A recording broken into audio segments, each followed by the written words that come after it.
नहीं? सर मैं बोलूं? हाँ सर ठीक है। मैं बोलूं? हाँ बहुत सारे हाथ उठ गए हैं यहाँ पर। चलो Amol Amol Amol. Sir, it is a heterogeneous mixture. Okay, heterogeneous mixture होता है। पहले कोई एग्जांपल दे दो ताकि हमें स्टोरी बनाने में आसान होगा। Sir, sand in water.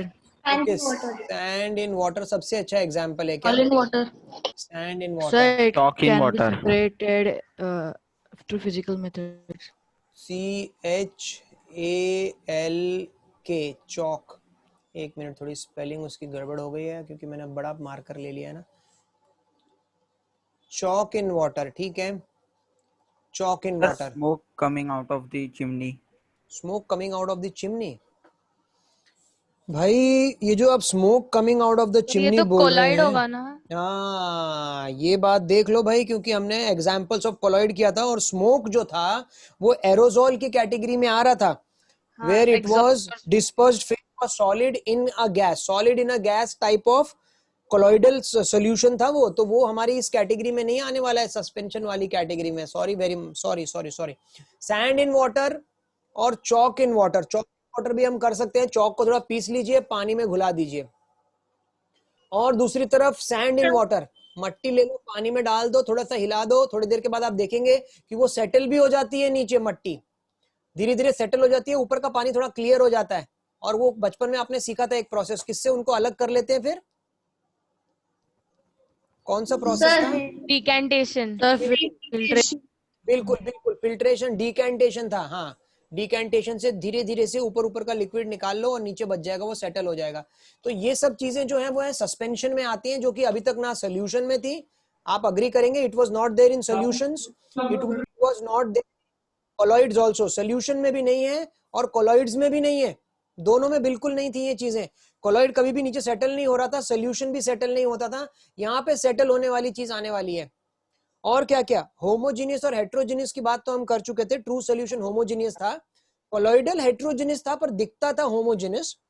और यहाँ पे सस्पेंशन, अभी जैसे अमोल ने बोला कि वो पूरी तरीके से ही हेट्रोजीनियस है, हेट्रोजीनियस है, ताकि आराम से उसमें हेट्रोजीनियस का आपने एग्जाम्पल भी देखा था। मैंने एक छोटा सा वीडियो भी बना के डाला था, पता नहीं आपको कैसा लगा, मुझे टाइम बहुत लग गया वो बनाने में, because I am not into all this animations. तो वो बना के जो मैंने डाला था उसमें भी मैंने कुछ क्वेश्चन, आगे भी कोशिश करूंगा मैं, तो इस टेक्स्ट बुक के मतलब इस चैप्टर के जितने भी पॉसिबल क्वेश्चंस हो सकेंगे, छोटे छोटे छोटे छोटे छोटे छोटे क्वेश्चन, वो सब वहां पे डाल दूंगा। ओके, कोशिश करेंगे। बट फिलहाल हम वापस आते हैं, नॉन होमोजेनियस एकदम सही बात करी थी। अब मैं आगे और किससे पूछना चाहता हूँ, अदिति जी जरा शेयर करिए और कुछ अगर आपको पता है सस्पेंशन के बारे में। Sir, it can be scattered at the beam of light. Okay, वो बीम ऑफ लाइट को स्कैटर कर देता है, ठीक है, आपका ये पॉइंट भी देख लेते हैं। और कोई बताना चाहेगा? ईशानी? सर हाँ सर नहीं करता सर है। सर वो स्कैटर नहीं करता है। हाँ सर, स्कैटर नहीं सर करता है। स्कैटर नहीं करता। स्कैटर नहीं करता है। नहीं सर, क्योंकि उसके पार्टिकल्स नीचे बहुत सेटल हो बड़े जाते होते हैं। अच्छा, सर जब सेकंड होता है तो बीम ऑफ पार्ट, ब्लॉक कर देता है, सर इसलिए वो जा ही सस्पेंशन नहीं के पाता। पार्टिकल्स इतने बड़े होते हैं कि वो ब्लॉक कर देता है। अच्छा, एक मिनट एक मिनट, यहीं से हम अपना अपना डिस्कशन आगे चालू रखेंगे कि भाई कुछ बच्चे बोल रहे हैं इनको ना स्कैटर का मतलब समझ में नहीं आ रहा। कुछ बच्चों को ध्यान देना, कोलॉइडल सॉल्यूशन और ट्रू सॉल्यूशन की तो बात ही नहीं हो रही है, क्योंकि ट्रू सॉल्यूशन में तो स्कैटर होता ही नहीं था, क्योंकि पार्टिकल इतने छोटे होते थे, लाइट आराम से पास होकर के निकल जाती थी, तो path of the light is not visible, वो हटा दिया। लास्ट क्लास में हमने टिंडाल इफेक्ट किया था कोलॉइडल सॉल्यूशन के साथ, कि वहां पे path of light becomes visible, क्योंकि पार्टिकल थोड़े बड़े थे, जब लाइट जा रही होती है तो उनसे टकराती है और सब डायरेक्शन में मूव आउट करती है और हमारी आंखों में भी आती है, तो हमें path of light becomes visible, right. अब ये आ गए जब हम किसमें, सस्पेंशन में आ गए, तो इन सस्पेंशन ऑल्सो, सस्पेंशन में भी मैं आपके टेक्स्ट बुक को कोट कर रहा हूं, ध्यान देना, बाकी और कहीं जाने की जरूरत नहीं है, टेक्स्ट बुक को हम कोट कर रहे हैं। टेक्स्ट बुक बोलती है द पार्टिकल्स ऑफ सस्पेंशन, ध्यान से सुनना, the particles of suspension scatter the beam of light. कुछ बच्चे बोल रहे हैं स्कैटर नहीं करता है। The particles of the suspension scatter a beam of light passing through it and makes its path visible. Suspension में ये प्रॉपर्टी है कि वो लाइट को स्कैटर करने का मतलब क्या होता है कि देखिए, अगर मान लेते हैं एक बड़ा सा टुकड़ा आपके सामने आए, आप यहाँ पे टॉर्च लाइट मारोगे कि नहीं मारोगे? अगर आपने एक टॉर्च लाइट मारी, लाइट जा रही है, ये लाइट की बीम है और इतना बड़ा पार्टिकल है, तो डेफिनेटली उससे टकरा जाएगी लाइट। और जब लाइट टकरा जाएगी तो आपको पता है कि रिफ्लेक्ट हो जाएगी, रिफ्लेक्ट ऐसे, है ना, ऐसे रिफ्लेक्ट हो जाएगी। तो इसको बोलते हैं स्कैटर करना। लाइट उससे टकरा के चारों तरफ डायरेक्शन में चली जाएगी और कहीं पे हमारी आंख होगी तो हमारी आंख के अंदर भी आ जाएगी स्कैटर।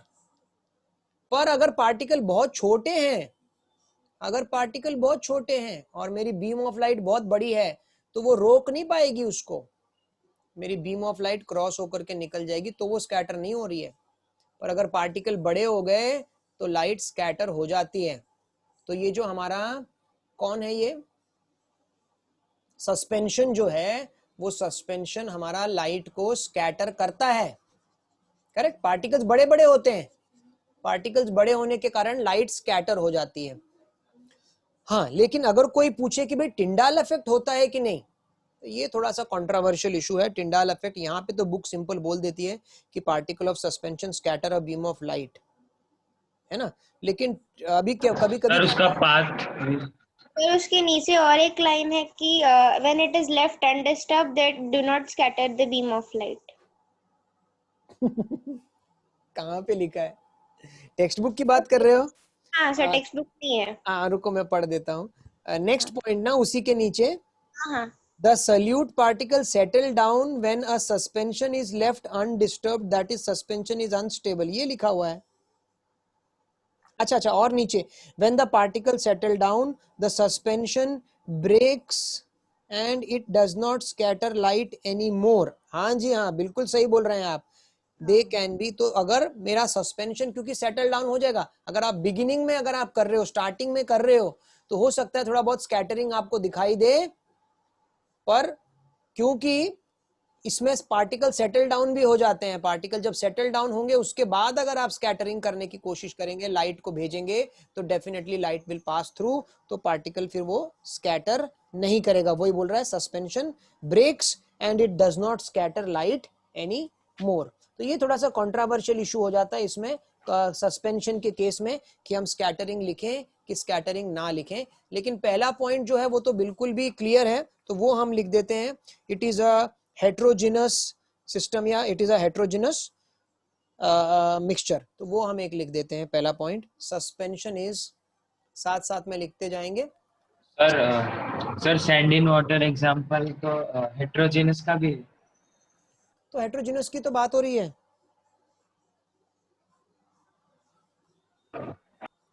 हेट्रोजिनस की ही बात कर रहे हैं हम बेटा।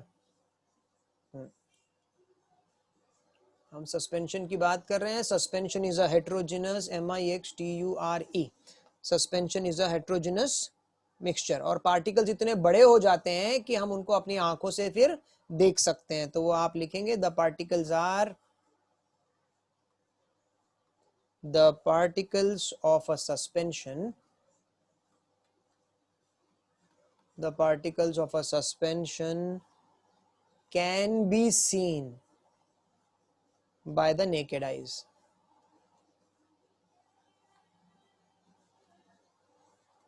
ठीक है, हम अपनी आंखों से देख सकते हैं उनको, can be seen with the naked eyes।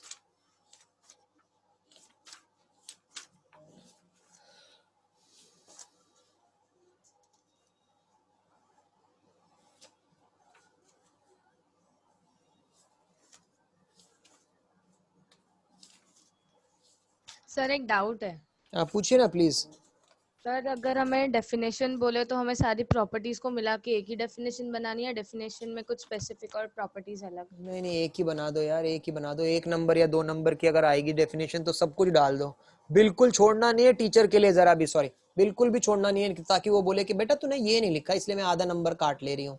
तो एक ही में, एक ही लाइन में कॉमा कॉमा डाल के सब कुछ भर दो उसी में ही, समझ रहे ना, बिल्कुल मौका नहीं देना है। और आप सब इंटेलिजेंट बच्चे हैं तो जरूर, मैं भी टीचर फ्रेटर्निटी से हूं तो मैं जानता हूं कि कहीं ना कहीं हम नंबर काटने की कोशिश करते हैं ताकि बच्चे के मॉरल को डाउन किया जा सके थोड़ा सा। है ना, क्योंकि अगर आप ओवर कॉन्फिडेंट हो जाते हैं ना तो पढ़ना बंद कर देते हैं, पर जहां आपके थोड़े थोड़े नंबर कट जाते हैं वहां आपके अंदर वो खुन्नस वो फिर से रहती है कि नहीं अगली बार मैं फुल लेकर के आऊंगा और अच्छे से पढ़ूंगा। तो इसके लिए हम पूरी की तरह से कोशिश करते हैं कि बच्चों के नंबर काटे जाएं, खास करके वो जो बहुत अच्छा पढ़ते हैं, ताकि वो ओवर कॉन्फिडेंट ना हो जाए। इसमें हम आप ही की भलाई ढूंढ रहे होते हैं, कोई पर्सनल दुश्मनी नहीं होती है कि ज्यादा नंबर काट दो तो हमारी सैलरी बढ़ जाएगी या कम नंबर काटो तो सैलरी ज्यादा हो जाएगी, ऐसा कुछ नहीं होता है। बट हमारा मकसद वही होता है कि आपको फिर से सप्रेस करें ताकि आप फिर से और ज्यादा ताकत से ऊपर उठें। रोहन जी क्लास 5:30 को शुरू हुई थी मेरे बच्चे। रोहन बैच 2 पूछ रहा भाई काल क्लास कब स्टार्ट हुई? एवरी संडे 5:30 ही क्लास होती है। ठीक है, तो ये हम पॉइंट कर रहे लिख रहे थे सस्पेंशन इज हेट्रोजिनस, और लिखा था particle of a suspension can be seen by the naked eyes, ये भी हमने लिख लिया है। और साइज के बारे में भी लिख लेते हैं बच्चों। जब पिछली बार 2 पॉइंट में हमने साइज के बारे में लिखा था ना, तो इसमें भी साइज वाला पॉइंट क्या ऐड करने वाले हैं? स्वाति कुछ बताएगी? स्वाति खुशवाहा, साइज वाला पॉइंट याद है?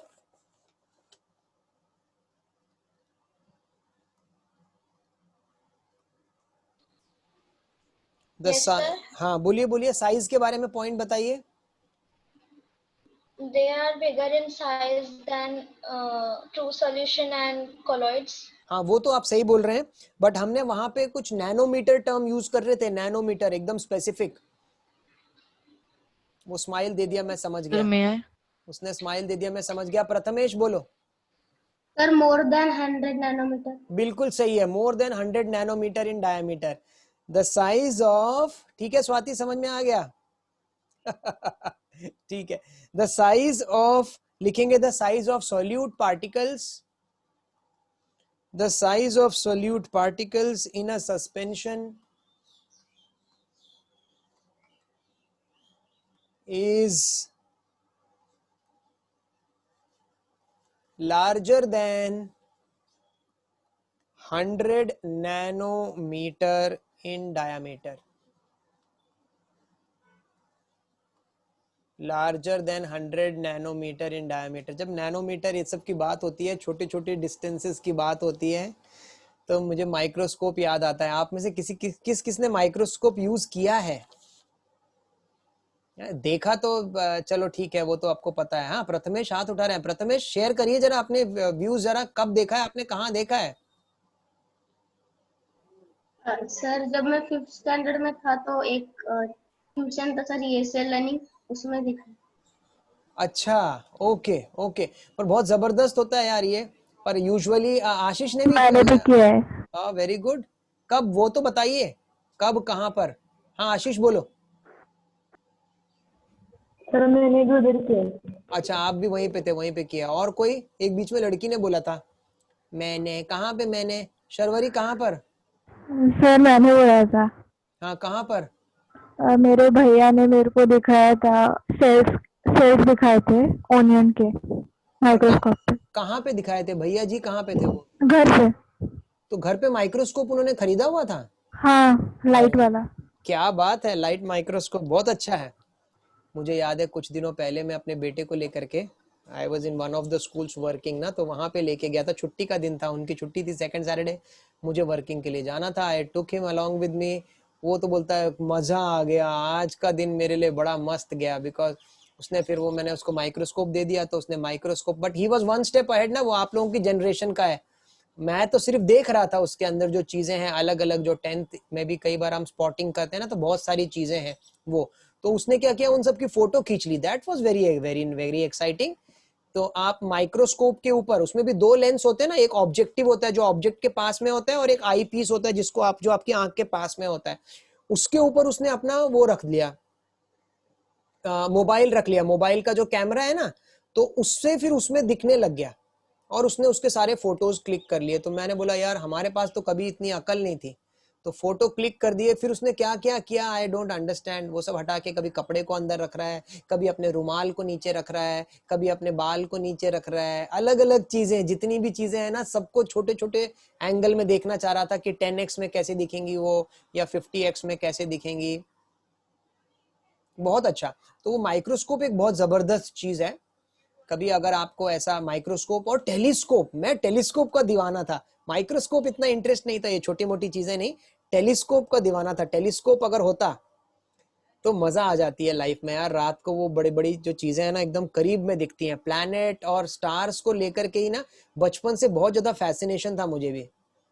अब बाद में एज बढ़ते बढ़ते के बाद फिर वो खत्म हो गया, बट बचपन में जरूर था, क्योंकि हम लोग लेंस के साथ खेला करते थे। तो लेंस के साथ ना कैसे टेलीस्कोप बनाएंगे, कितना डिस्टेंस रखेंगे, कहाँ पे इमेज बनेगी, वो सब मैं और मेरा फ्रेंड दोनों मिलके, जब हम 8th या 9th में थे तब ये 10th 11th में हुआ करता था लेंस और इसके बारे में टेलीस्कोप का कंस्ट्रक्शन। तो वहां से देख देख के हमने कोशिश किया था बनाने के लिए।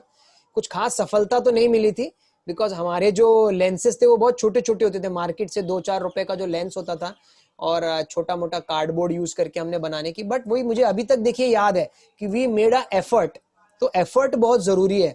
हमने एक एफर्ट किया था, कोशिश किया था बनाने का। तो आज तक वो मुझे मेरी मेमोरी में याद है, हमने कैसे कैसे करके क्या क्या कैलकुलेशन करके बनाने की कोशिश की थी। इसलिए हमारा भी जो सब्जेक्ट है ना, साइंस का जो सब्जेक्ट है, ये थियोरी के साथ साथ प्रैक्टिकल भी होता है। स्कूल्स में प्रैक्टिकल्स भी करवाया जाता है। Some of the schools are excellent, बहुत प्यारे तरीके से कुछ टीचर्स प्रैक्टिकल्स कराते हैं। कुछ लोग तो स्किप करा रहे हैं। कुछ टीचर्स, मतलब दोनों वेराइटीज है। मैं दोनों वेराइटी में था। जब हमारे पास टाइम कम होता था तो हम बच्चों को प्रैक्टिकल लिखने के लिए भी दे देते थे कि अपना पूरा प्रैक्टिकल का जर्नल भर लो, बस घर पे बैठे बैठे भर लो। तो वैसा आपको भी बोला जा रहा है क्या, पूरा लिख के कंप्लीट कर लो? हाँ सर। Yes sir. हाँ, तो वो इसलिए किया जा रहा है क्योंकि उसके ऊपर वो मार्क्स दे सकते हैं फिर आपको। ठीक है, प्रैक्टिकल्स के मार्क्स होते हैं जो कि प्रैक्टिकल जर्नल पे डिसाइडेड होते हैं। तो वो आप एक जरूर कंप्लीट कर लो, लेकिन प्रैक्टिकल लैब में ले जाकर के जो काम करना है वो बिल्कुल मत भूलना। जब भी लेके जाएं तो ध्यान से चीजों को देखना। बच्चे बाहर आ जाते हैं, बोला क्या कराया, कुछ तो कराया, क्या कराया, कुछ तो केमिकल आपस में मिक्स करे और कुछ तो रिएक्शन हुआ। ये कुछ तो सन के दिमाग खराब हो जाता है यार। आपको यही नहीं पता कि कौन कौन से दो केमिकल को मिक्स कराया, कौन सी गैस निकल रही है, you can not explain it, then why you went into the lab. Rohan बोलता है मैंने अपने स्कूल में देखा था माइक्रोस्कोप। यस, स्कूल में होता है माइक्रोस्कोप, बट यूजुअली टीचर्स आपको बहुत जल्दी जल्दी देखने के लिए बोलते हैं, देखो निकलो, नेक्स्ट बच्चा आ जाए, नेक्स्ट बच्चा आ जाए, ऐसे। पर कभी आपको माइक्रोस्कोप लेके 2 घंटा 3 घंटा अकेले मिल जाए तो वो सबसे आपके लिए मस्त वाला टाइम होता है, जहां आप एक्चुअली उसको अच्छे से ऑब्जर्व कर सकते हो, चीजों को, उसका कोर्स एडजस्टमेंट, फाइन एडजस्टमेंट कैसे करके करके अलग अलग चीजों को अंदर देखेंगे। और आजकल तो बहुत अच्छी चीज ये हो गई है कि बच्चों हमारे यूट्यूब पे बहुत सारे छोटे छोटे वीडियोस उन्होंने डाल दिए माइक्रो ऑर्गेनिज्म से रिलेटेड। पहले हमें पता ही नहीं था, लेकिन अब आप अमीबा टाइप करो ना, अमीबा के कितने सारे वीडियोस वहां पे आ जाएंगे। माइक्रोस्कोपिक लेवल वाले वीडियोस अभी आजकल बहुत सारे आ गए हैं। तो ये आपको बहुत हेल्प मिलती है इन सब चीजों से। ठीक है, पर सस्पेंशन हम यहाँ पे बात कर रहे थे 100 नैनोमीटर से ज्यादा डायमीटर में। 1 नैनोमीटर कितना था ईशानी नायक? 1 नैनोमीटर कितना था मीटर में? 10⁻⁻⁶ मीटर्स। अरे ईशानी की आवाज बदल गई। नहीं सर, मैं दिव्यांशु। मजाक कर रहा हूँ। ठीक है, क्योंकि वो फंस चुकी थी, उसने स्माइल देना शुरू किया तो मैं समझ गया कि वो फिर फंस गई है, उसको आंसर नहीं आ रहा है। पर दिव्यांशु ने उसको बचा लिया। ठीक है, अथर्व भी बोलता है कि सस्पेंशंस आर अनस्टेबल। बिल्कुल बिल्कुल सही। तो 3 पॉइंट हम ये लिख चुके हैं। उसके बाद particles of suspension can be filtered through the process of filtration. Filter कर सकते हैं उनको? हाँ सर, पार्टिकल्स बड़े होते हैं तो फिल्ट्रेशन से वो सेपरेट कर सकते हैं। हाँ, मतलब वो पास नहीं होते, फिल्टर पेपर से पास होके नहीं जाएंगे। अगर मेरे पास चॉक पाउडर होगा पानी में मिला करके, तो चॉक पाउडर ऊपर ही फिल्ट्रेट जो नीचे इकट्ठा हो जाएगा, लेकिन ऊपर जो रेसिड्यू के रूप में ऊपर ही बच जाएंगे। तो ये भी हम एक पॉइंट ऐड कर देते हैं। सही बोल रहे हैं। The particles of suspension do not pass through the filter paper. ये लिख लीजिए, the particles of suspension, the particles of suspension do not pass through a filter paper। ठीक है भाई, फिल्टर पेपर से पास नहीं होते हैं। एक लाइन और लिख लेते हैं। so a suspension can be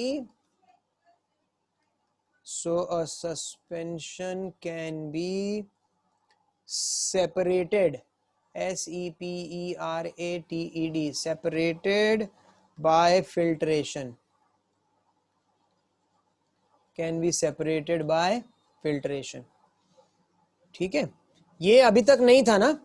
अभी तक जो हमने दो जो देखे थे वो नहीं थे इसमें।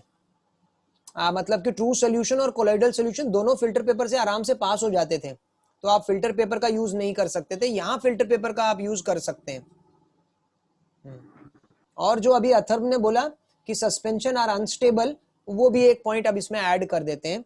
अनस्टेबल का मतलब यही होता है कि आपने एक सस्पेंशन बनाया, मट्टी को पानी में डाला, अच्छे से घुलाया, थोड़ी देर के बाद छोड़ा तो वो धीरे धीरे सेटल होना शुरू हो जाती है। वो वैसे ही नहीं रहेगी, सेटल होना शुरू हो जाएगी।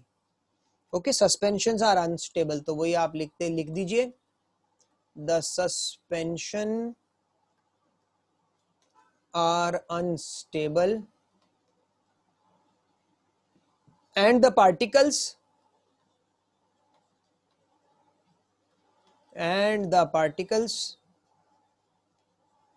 settle down, particles नीचे बैठ जाएंगे, settle down after some time, थोड़े देर के बाद वो नीचे बैठ जाएंगे, they will settle down।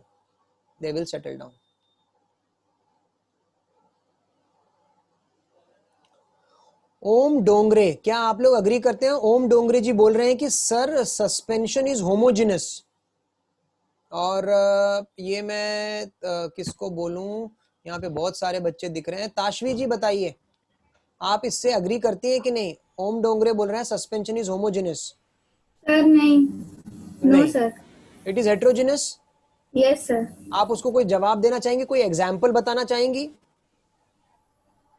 Sir, because in homogeneous mixtures, the visible boundary of separation is, there is no visible boundary of separation between the constituents. बिल्कुल। And like in heterogeneous mixtures, like sand plus water, so the sand and water can be separated through filtration and decantation, so they are suspensions. While in homogeneous mixtures, suspensions properties and homogeneous mixtures properties do not match. Okay, thank you Tashvi ji. Om, अच्छा ओम ने बोला है कि sir मैंने ये बताया नहीं है, मैंने पूछा था।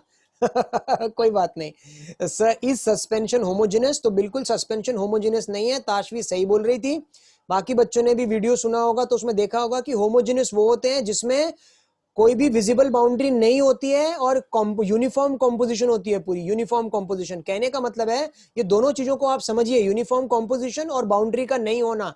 जैसे कि मैंने नमक डाल दिया पानी में और उसको अच्छे से डिसॉल्व कर दिया, तो और फिर मैं आपके पास ग्लास लेकर के आया, क्या आप बता सकेंगे कि उसमें नमक डाला हुआ है? बिल्कुल नहीं। देख करके तो बिल्कुल नहीं बता सकते, क्योंकि विजिबल बाउंड्री नहीं है। नमक अलग और पानी अलग नहीं दिख रहा है, नमक पानी के अंदर जा चुका है, तो there is no visible boundary. ठीक है, वो होते हैं होमोजेनस जिसमें विजिबल बाउंड्री दिखती नहीं है। अब मैंने ऑयल और वाटर ले लूंगा, रितुल ऑयल और वाटर ले लिया बेटा, ये होमोजेनस है कि हेट्रोजेनस है? रितुल सर लेयर दिखेगी बीच का, बीच हाँ, की। Oil and water. हाँ सर। हाँ, sir oil is water is heavier than oil, right? Water is heavier than oil, तो क्या ये होमोजेनस मिक्सचर है कि हेट्रोजेनस है? हेट्रोजेनस। हेट्रोजेनस है। चारू आप क्या बोलते हो? Do you agree with Ritul? Yes, okay, so it is, Charu also says it is heterogeneous, क्योंकि वहां दो विजिबल बाउंड्री दिख रही हैं।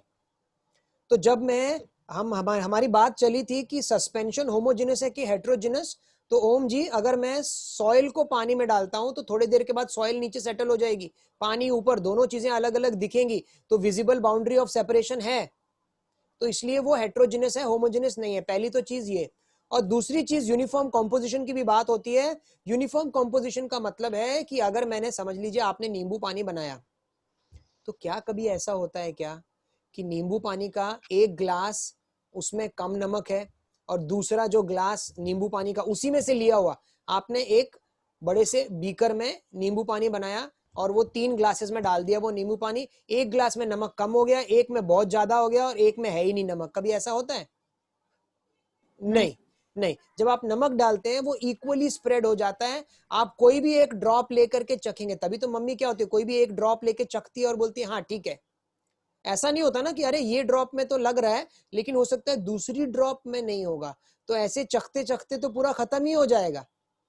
तो इसलिए यूनिफॉर्म कॉम्पोजिशन का मतलब है आप कोई भी छोटा सा पार्ट लेकर के टेस्ट करें, it is equal to the any of the other part. लेकिन हेट्रोजेनस में ऐसा नहीं होता। हेट्रोजिनस में जब वो मट्टी नीचे बैठ जाएगी, आप ऊपर का पानी का तो एक ड्रॉप लेकर के देखेंगे, उसमें इतनी आपको ये नहीं मिलेगी मट्टी, लेकिन नीचे का लेयर का जो पानी आप उठाएंगे तो उसमें ज्यादा मट्टी मिलेगी। तो यूनिफॉर्म कॉम्पोजिशन बिल्कुल भी नहीं है। सो visible boundaries of separation, uniform composition ना होने के कारण ही सस्पेंशन को हम हेट्रोजिनस बोलते हैं। ठीक है Om ji, I hope I was able to answer your question. ठीक है, और आदेश जी पूछ रहे हैं सर अनस्टेबल का क्या मीनिंग है? ये कौन मेरे बच्चों में से, जिया बताओ जरा, जिया कोशिश करो। आदेश पूछ रहे हैं अनस्टेबल का मीनिंग बताइए। ये सस्पेंशन में हमने यहाँ पे लिखा है ना, कहाँ लिखा है, कहाँ लिखा है? हाँ, ये सस्पेंशन आर अनस्टेबल, आप क्या समझते हैं इसका क्या मतलब है? माइक्रोफोन, बस सिर्फ इतना बोलना है, सस्पेंशन आर फिक्स नहीं होती, अनस्टेबल।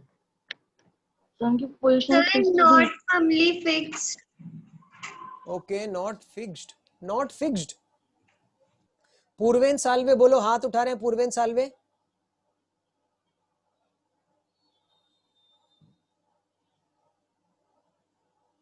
नहीं, शायद कई कई जगह पे थोड़ा नेटवर्क का इशू है, आवाज पहुंच नहीं रही लगता है। ओम डोंगरे बोलते हैं सर उनके पार्टिकल्स एक जगह पर नहीं रहते।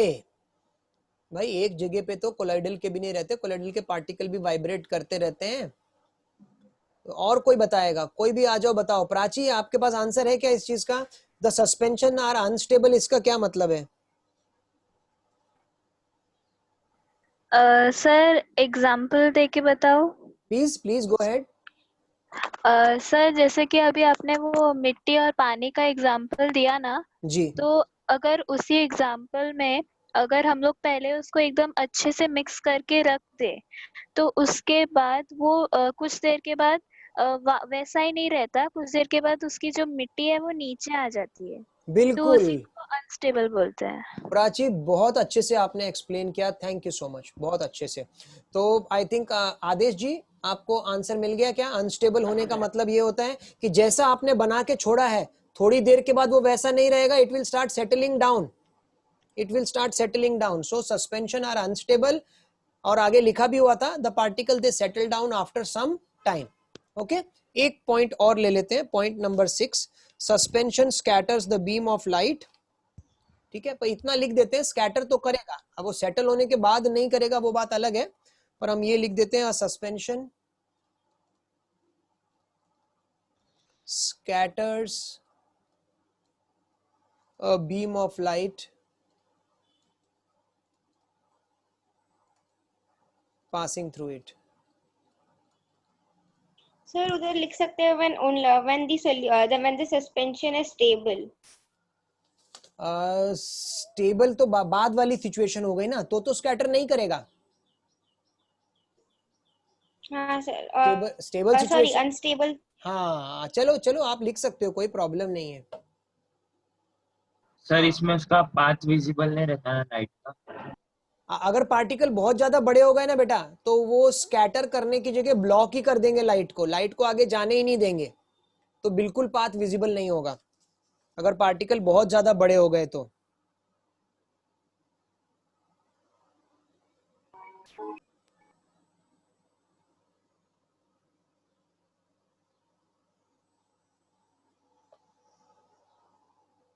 ठीक है, तो ये थोड़ा सा मिक्स्ड रिस्पॉन्स वाला क्वेश्चन है कि स्कैटर करता है कि नहीं, मतलब टिंडाल इफेक्ट शो करता है कि नहीं, बट पार्टिकल अगर बहुत ज्यादा बड़े हो गए, कहने का मतलब है अगर मैंने चौक लिया ना, चौक को थोड़ा पाउडर जैसा बनाया, थोड़ा बहुत जितना मैं पीस सकता हूँ। Sir are we today doing some numericals, ये कहाँ से बीच में बात आ गई? नहीं बेटा, इस टॉपिक में न्यूमेरिकल्स है नहीं। तो हम अगर हमने चौक पाउडर ले लिया ना, चौक पाउडर को पानी में डाल देते हैं, और उसके बाद कोई बात नहीं जिया, इट्स ओके। तो पानी में डालने के बाद अगर मैं लाइट भी पास करूंगा ना, तो लाइट पास ही नहीं होगी दूसरी तरफ, बिकॉज चौक के पार्टिकल इतने बड़े बड़े होंगे, वो लाइट को ब्लॉक ही कर देंगे। जब लाइट दूसरी तरफ जाएगी तभी तो वो टिंडाल इफेक्ट बनाएगी, तभी तो path of the light will be visible. पर अगर आप लाइट को ही रोक देंगे तो कैसे वो path of the light will be visible? It will not be visible. ठीक है, हाँ बोलिए सर। एक डाउट है, पूछिए पूछिए। सर अगर हम एक सॉल्ट सॉल्यूशन बनाते हैं, कौन सा सॉल्ट? सर मतलब हम नमक और मतलब पानी में नमक को डिसॉल्व कर देंगे जी। सर, तो वो एक अनसैचुरेटेड सोल्यूशन बन जाएगा। पानी, अब तुम बोल रहे हो कि सॉल्ट पानी में डिसॉल्व हो गया, वो एक अनसैचुरेटेड बन जाएगा, एकदम सही बोल रहे हो। सर तो अगर हम उसका टेम्परेचर राइज करेंगे तो वो सैचुरेटेड सोल्यूशन बन जाएगा। उसका टेम्परेचर, बेटा टेम्परेचर राइज करने पे तो सैचुरेटेड अनसैचुरेटेड बन जाता है, समझ रहे हैं? समझने की कोशिश करो। टेम्परेचर बढ़ाने पर कोई चीज जो सैचुरेट हो गई है वो अनसैचुरेट हो जाती है। आपको आपकी लैंग्वेज में समझाता हूं, आपको आप पढ़ाई कर रहे हो लेकिन कुछ दिमाग में घुस नहीं रहा, एक चांटा पड़ेगा तो अब आपको सब समझ में आने लग जाएगा। तो सैचुरेटेड भी अनसैचुरेटेड बढ़ जाते हैं टेम्परेचर बढ़ाने पर। आप उल्टा क्वेश्चन पूछ रहे हो, आप बोल रहे हो जो अनसैचुरेटेड है वो सैचुरेटेड कैसे बन सकता है। जो बच्चा बैठ के बोल रहा है कि yes yes lecture is very good, मुझे सब कुछ समझ में आ रहा है, उसको आप पहले तो बताओ उसको मारोगे क्यों, और मारोगे भी और वो बोलेगा कि अब कुछ नहीं समझ में आ रहा मुझे। ठीक है, तो अनसैचुरेटेड। हाँ बोलिए। आपने सस्पेंशन का एग्जांपल दिया सैंड एंड वाटर पे। सैंड के पार्टिकल्स भी तो बहुत छोटे होते हैं। नहीं, अगर मैं उसको कंपेयर करता हूँ मेरे कोलॉइड के पार्टिकल से, और अगर मैं उसको ट्रू सॉल्यूशन के पार्टिकल से कंपेयर करता हूँ तो काफी बड़े होते हैं, है ना? Okay sir. हाँ सर। हाँ सर हाँ।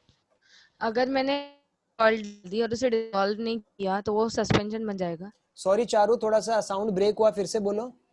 अगर मैंने ऐसे ही पानी में सॉल्ट डाल दी और मैंने उसे डिसॉल्व नहीं किया तो फिर उसे सस्पेंशन बोल सकते हैं? हाँ, अगर वो नीचे ही जाके बैठ गया है। हाँ। डाउट तो बड़ा खतरनाक डाउट पूछ लिया तूने ये। तो अब मैं इसको मानूंगा कैसे? मैं इसको सॉल्ट वाटर मान ही नहीं रहा हूं।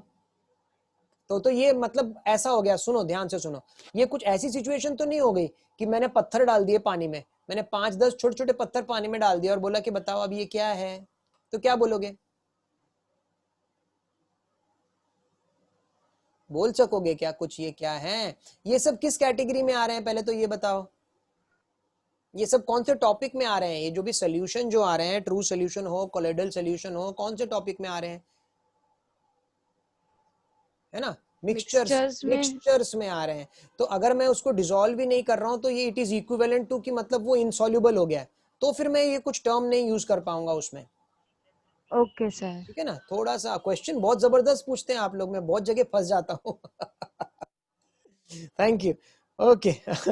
और कई बार टीचर्स के पास भी जवाब नहीं होते भाई, बट आई अप्रिशिएट आप लोग इतना सोचते हैं इन सब टॉपिक के बारे में, बहुत बढ़िया। बोलिए, कौन बोल रहा है? प्राची जी बोलिए। हाँ सर, वो चारू ने पूछा ना, तो सर वो बाद में डिसॉल्व नहीं होगा सॉल्ट खुद से? सॉल्ट खुद से डिसॉल्व तो कई बार नहीं होता है, नीचे सेटल हो जाएगा जा करके, पर धीरे धीरे धीरे करके, क्योंकि हमने वो डिफ्यूजन पढ़ा है, याद है आपको? फर्स्ट चैप्टर में हमने डिफ्यूजन पढ़ा है, तो वो डिफ्यूजन के प्रोसेस से धीरे धीरे टाइम लगेगा, लेकिन फिर धीरे धीरे आप कोशिश करके देखो, एक काम करके देखो, एक ग्लास ले लो पानी का भर के, उसमें थोड़ा सा नमक बस ऐसे ऐड करके छोड़ दो, ठीक है ना, 1 दिन तक छोड़ दो और देखो क्या उसके बाद वो नमक, वो जो पानी है वो नमकीन हुआ कि नहीं। ताशवी आप क्या बोलते हो इस पे? मुझे लगता है कि मतलब पार्टिकल्स ऑफ मैटर की जो प्रॉपर्टी थी कि दे आर कंटिन्यूअसली मूविंग, तो वो अपने आप डिसॉल्व हो जाएगा। अपने आप डिसॉल्व हो जाएगा। Okay okay. और कौन बताना चाहेगा? ईशानी कुछ इसमें ऐड करना चाहोगे? आपको क्या लगता है, अगर मैंने नमक पानी में डाल दिया और उसको चम्मच से हिलाया नहीं तो वो अपने आप डिसॉल्व हो जाएगा कि नहीं होगा? सर हो भी सकता है, नहीं भी हो सकता है। हो भी सकता है। पहले तो चीजें एक तो हमें करके देखनी पड़ेगी, पर जहां तक मुझे लगता है, आई विल गो बाय ताशवी के साथ। स्वाति क्या बोलना चाहती है? Swati, anything you want to say? मैं बोलूं? स्वाति कुशवाहा, इसके बाद आशीष। सर डिसॉल्व हो जाएगा। डिसॉल्व हो जाएगा। आशीष जी बोलिए। आज बिल्कुल आवाज नहीं। सर डिसॉल्व हो जाएगा। दिव्यांशु। हाँ बोलो सर क्योंकि पार्टिकल्स कंटिन्यूअसली मूव होते हैं और पार्टिकल्स के बीच स्पेसेस होते हैं, तो सॉल्ट अपने आप ही उन स्पेसेस को ऑक्यूपाई कर लेगा। तो ओके, ये एक्टिविटी एक बार आप घर पे करके भी देखिए, but I also agree with all of you कि हाँ, क्योंकि पार्टिकल्स डिफ्यूजन होता है, मूव करते हैं। बोलिए। पर वो ट्रू सॉल्यूशन नहीं बन पाएगा क्योंकि ऊपर थोड़ा कम नमकीन होगा, नीचे ज्यादा होगा, बीच में मीडियम, ऐसे होगा आई गेस। पक्का? मैं करके देखूंगी सर। आप बिल्कुल करके देखिए। एक काम करिएगा, ट्रू सोल्यूशन तो बात अलग है, कोलॉइडल सोल्यूशन में ट्राई करके जरूर देखिए। कोलॉइडल सोल्यूशन में क्या करिए, आपके पास क्योंकि मिल जाएगा, पानी आपके पास मिल जाएगा, ठीक है ना। हाँ। एक इंक की ड्रॉप या कलर की एक छोटी सी ड्रॉप आप पानी में डाल के छोड़ दीजिए बस। तो आप देखिए क्या वो पूरी तरह से स्प्रेड होगी, क्या नीचे जाके सेटल हो जाएगी, तो आपको नहीं, आपका वो तो हो जाएगी सर, वो तो पता है, वो तो आपने पहले ही सिखाया था। कैसे हो जाएगी अपने आप पूरी अच्छी तरह से ऊपर से लेके हाँ नीचे तक, हाँ तो ट्रू सोल्यूशन में भी फिर हो जाएगा। हाँ। क्योंकि ट्रू सोल्यूशन भी यूनिफॉर्मली से वही आ जाता है ना, होमोजेनियस जो भी होंगे वो यूनिफॉर्म होता है उनका कॉम्पोजिशन। तो वो जो है वो धीरे धीरे मिठास जो भी है, नमकीन इफेक्ट है, वो पूरे पानी में धीरे धीरे फैल जाएगा। वो टाइम जरूर लग सकता है लेकिन अपने आप ही फैल जाएगा। ठीक है, चलिए आगे चलते हैं। यहाँ पे आरव जी का एक क्वेश्चन लेते हैं। आरव अधिकारत जी पूछना चाहते हैं, sir if we add sugar in a saturated solution, so sir is it a suspension? कौन बताना चाहेगा? क्वेश्चन में फिर से पढ़ देता हूं। Sir if we add sugar in a saturated solution, already saturated solution बन चुका है, अब उसमें मैंने शुगर डाला है, तो क्या वो सस्पेंशन बनेगा? हाँ सर। यहाँ पर इन्हें यहाँ पे मैं यहाँ पे बोल रहा हूँ, इन्हें यहाँ पे सस्पेंशन का मतलब नहीं समझ में आया, इसलिए वो उन्होंने ये क्वेश्चन पूछा है मुझे लगता है। बट आप में से जो हाँ सर बोल रहे हैं, मुझे थोड़ा सा बताओ तो उसके बारे में फिर कि वो कैसे सस्पेंशन बन जाएगा। ऑलरेडी सैचुरेटेड सोल्यूशन है, मैं थोड़ी सी चीनी डाल रहा हूँ। चलिए प्रथमेश जी हाथ उठा रहे हैं, बोलिए प्रथमेश जी। सर क्योंकि जो चीनी के जो पार्टिकल्स है वो मोर देन 100 नैनोमीटर साइज में। बाय गॉड, ये क्या सर, बोल दिया सर मतलब वो हमारे नेकेड आईज से हम देख सकते हैं। नहीं, जो हम नेकेड आई से देखते हैं वो चीनी के बहुत सारे पार्टिकल मिल करके एक टुकड़ा बन रहा होता है। वैसे वो एक चीनी नहीं होती, वो हमारे हिसाब से एक चीनी का टुकड़ा होता है, बट उसके अंदर बहुत सारे चीनी के पार्टिकल्स होंगे, वो एक अलग चीज है। कोई कौन इस पर कुछ बोलना चाहेगा?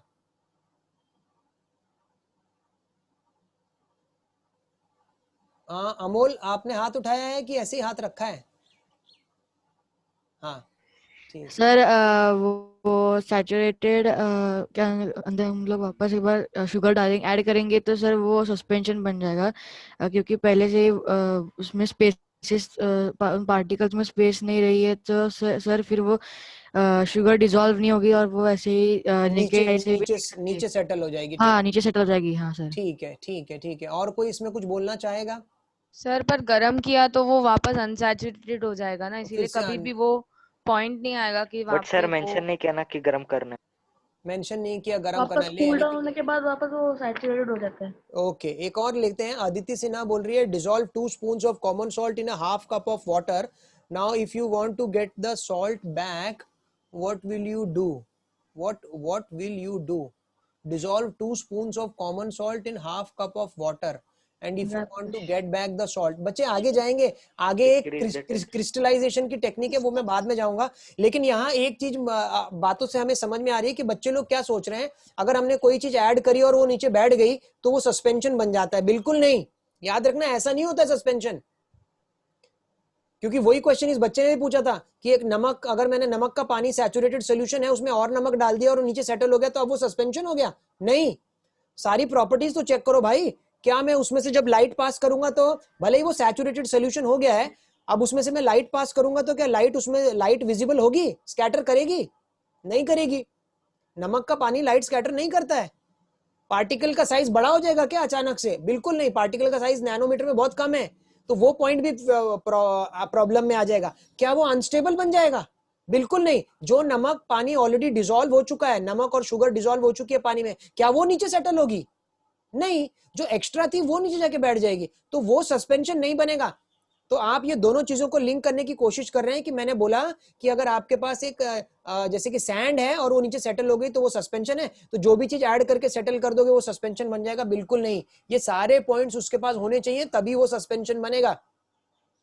कोई एक आध पॉइंट से नहीं सस्पेंशन बन जाता। समझ में आ रहा है आपको? थोड़ा सा ये पॉइंट के ऊपर आप अपना क्लैरिटी रखिए सस्पेंशन के बारे में, और उसको कोलॉइडल और ट्रू सॉल्यूशन के साथ मिक्स मत करिए। ठीक है, चलिए ये सर हाँ बोलिए।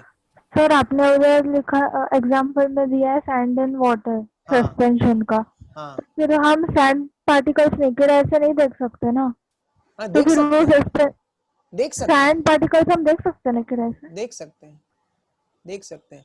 जब तू नमक पानी में डाल देती है तो वो दिखना बंद हो जाता है ना थोड़ी देर में, लेकिन सैंड तो फिर भी नीचे सेटल होके दिखता है हमारी आंखों को, कुछ सेटल हो गया है नीचे, एकदम टर्बिड जैसा सोल्यूशन बन गया और फिर वो धीरे धीरे धीरे धीरे नीचे सेटल हो रहा है ना। इसी पॉइंट को मैं आगे लेके जाना चाहूंगा ताकि आपको क्लैरिटी आपकी थोड़ी सी और क्लियर हो जाए, क्योंकि 9th के लेवल में वो क्लैरिटी इन्होंने नहीं दी है। Thank you Aarav. एक बात हम यहाँ पर करना चाहूंगा मैं आपके साथ, ये पॉइंट आपने लिख लिया होगा तो हम इसको यहाँ से हटा देते हैं, ये पॉइंट को तो हटा ही देते हैं, ये पॉइंट की अभी फिलहाल जरूरत नहीं है, आगे हम फिजिकल और केमिकल चेंजेस पर आएंगे। बट मुझे सबसे अच्छा ये लगता है कि मेरे बच्चे यहाँ पे क्वेश्चंस पूछ रहे हैं, डाउट्स अपने क्लियर कर रहे हैं, बहुत अच्छी बात है। आगे चलेंगे। आपने एक मिनट, एक मैसेज कहाँ से आया, sir I am not able to join, can you please share the link. अब ये बच्चा कौन से ग्रुप का है मुझे नहीं पता, बच्चों जरा अपने अपने एक एक ग्रुप पे जरा वो डाल दीजिए, एक लिंक डाल दीजिए यहाँ से। Thank you. आगे चलते हैं, बोलो ताशवी, पूछो, बोल रहे सर थे। एक डाउट था सर, टिंडाल इफेक्ट सिर्फ कोलॉइड्स में ही होता है? हाँ, कोलॉइड में होता है, सस्पेंशन में भी होने के चांसेस है, बट अगर सस्पेंशन के पार्टिकल ज्यादा बड़े हो गए तो वो लाइट को पास ही नहीं होने देगा, तो वहां टिंडाल इफेक्ट नहीं बन पाएगा। लाइट पास होके चली जानी चाहिए, अगर लाइट ब्लॉक ही हो गई तो टिंडाल इफेक्ट नहीं हो सकता। और पार्टिकल इतने छोटे भी नहीं होने चाहिए कि वो लाइट को ब्लॉक ना कर सके, तो ट्रू में पार्टिकल इतने छोटे हो जाते हैं कि वो लाइट को ब्लॉक ही नहीं कर पाते हैं, स्कैटर ही नहीं कर पाते हैं, तो इसलिए इफेक्ट होता ही नहीं है।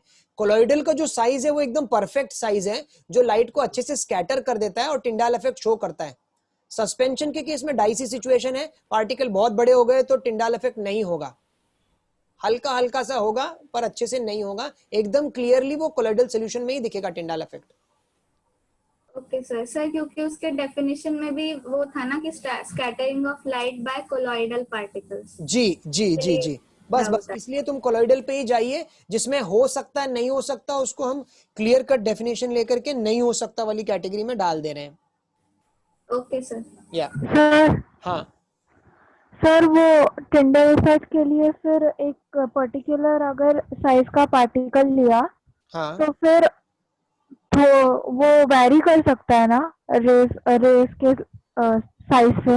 हाँ जी, वेरी कर सकता है, वेरी कर सकता है। और यहीं पे मैं आपको एक पॉइंट और बताना चाहूंगा, आपने ये जो बड़े बड़े जो फैक्ट्रीज में से ऐसे धुआं निकलता है ना ऊपर, जैसे किसी कोई एक से फैक्ट्री हो गई और उसमें हमने एक ऊपर एक चिमनी लगा दी, ठीक है ना, ये देखिए बहुत बड़ी प्रॉब्लम ये शुरू हुई थी, ये सब पर हमारे सिलेबस में नहीं है, ये थोड़ा आगे जा करके थोड़ी बड़े क्लासेस में जाएंगे ना तो आपको पता चलता है। तो अब क्या होता था, फैक्ट्री जो है, फैक्ट्री में से धुआं निकल रहा है और ऐसे बाहर जा रहा है, तो अब वो जो स्मोक था ना, हमने जो कोलॉइडल वाला देखा था ना, स्मोक एरोजोल था, वो सॉलिड इन गैस था, याद है आपको? सो ये जो स्मोक जो निकल रही है, ध्यान देना, smoke is solid in gas, इस चीज पे ध्यान देना, सॉलिड इन गैस। मैं आपको इंसिडेंसेस बताता हूँ, क्या होता था, मेरे लेक्चर हुआ करते थे वाशी में, I was in Mahesh tutorial, काफी पहले की बात है, तो मैं वहां से लेक्चर लेकर के वाशी के बाद मैं आता था पनवेल में लेक्चर लेने के लिए। तो अब होता क्या था, आने के लिए मैं यूज करता था अपनी मोटरसाइकिल, तो मैं मोटरसाइकिल पे आता था और ऐसा ही जो अभी मैंने ड्रेस पहना है ऐसा ही होता था, मेरा व्हाइट कलर की शर्ट होती थी, और जब तक मैं वाशी से लेके पनवेल पहुंचता था और आकर के अपने लेक्चर स्टार्ट करने से पहले बोला चलो मुंह धो लो एक बार, तो जब मुंह धोने के लिए मैं शीशे के सामने खड़े होता था तो मैं देखता था कि मेरी शर्ट पे जो व्हाइट कलर की शर्ट है उसमें ना ब्लैक ब्लैक करके स्पॉट्स आना शुरू हो जाते थे। और अगर आप अपना चेहरा भी, लड़कियों को तो पता है, लड़कों को भी पता ही होगा, अगर मैं एक टिश्यू पेपर लेकर के अपने चेहरे के ऊपर हल्का सा वाइप करता हूं तो वो पेपर कैसा हो जाता है? हाँ, हल्का सा हो जाता है, करेक्ट, उसमें डस्ट जिसको आप बोलते हैं वो ब्लैक कलर जैसा हो जाता था। तब बाद में मैं पता चला कि भाई जब हम वहां से लेके यहाँ ट्रैवलिंग कर रहे हैं तो मैं तो सड़क से आ रहा हूँ, तो सड़क पे गाड़ियां चल रही हैं, गाड़ियों से पीछे से स्मोक निकल रही है, जो न्यूज ऐसे तो हमारी आंखों को दिख नहीं रही है, बट वो स्मोक के अंदर गैस में छोटे छोटे कार्बन के पार्टिकल्स है, अनबर्न्ड कार्बन पार्टिकल्स है, और वो अनबर्न्ड कार्बन पार्टिकल्स मेरे कपड़ों पे भी आ रहे हैं, मेरे चेहरों पर भी आ रहे हैं। तो जो हमारी स्मोक होती है और वो अनबर्न्ड पार्टिकल, सबसे बड़ी प्रॉब्लम क्या है, वही अनबर्न्ड पार्टिकल, ठीक है ना अरशद जी, अरशद बैच 1, हाँ आराम से भाई, तो स्मोक के जो पार्टिकल्स हैं वो छोटे छोटे पार्टिकल हमारे रेस्पिरेटरी सिस्टम से हमारे बॉडी में भी जाएंगे, लंग्स में जाएंगे और वहां जाकर के फिर प्रॉब्लम क्रिएट करेंगे, डिसीजेस क्रिएट करेंगे। यस और नो, हो सकता है कि नहीं ऐसा? हो सकता है। हो सकता है। इसका क्या आपके पास सोल्यूशन क्या है? सर गाड़ी चलाते हुए मुंह मत खोलो। गाड़ी चलाते हुए मुंह मत खोलो, लेकिन नाक को कैसे बंद करूं? सर मास्क लगा दो, सर मास्क लगा दो सर। ओके ओके, तो जो मास्क की अभी बात चल रही है, मैं मास्क लगा के, और हम तो चलो थोड़े टाइम के लिए रहते हैं, और वो जो ट्रैफिक पुलिस वाले हैं जो इतना डेडिकेटेड काम कर रहे हैं, वो पूरा टाइम वहां पे खड़े हुए हैं, उनके मुंह के अंदर और उनके बॉडी में कितना ये कार्बन जा रहा है, सफोकेशन होगा। आशीष जी कुछ बोलना चाह रहे हैं, आशीष जी बोलिए। सर हमें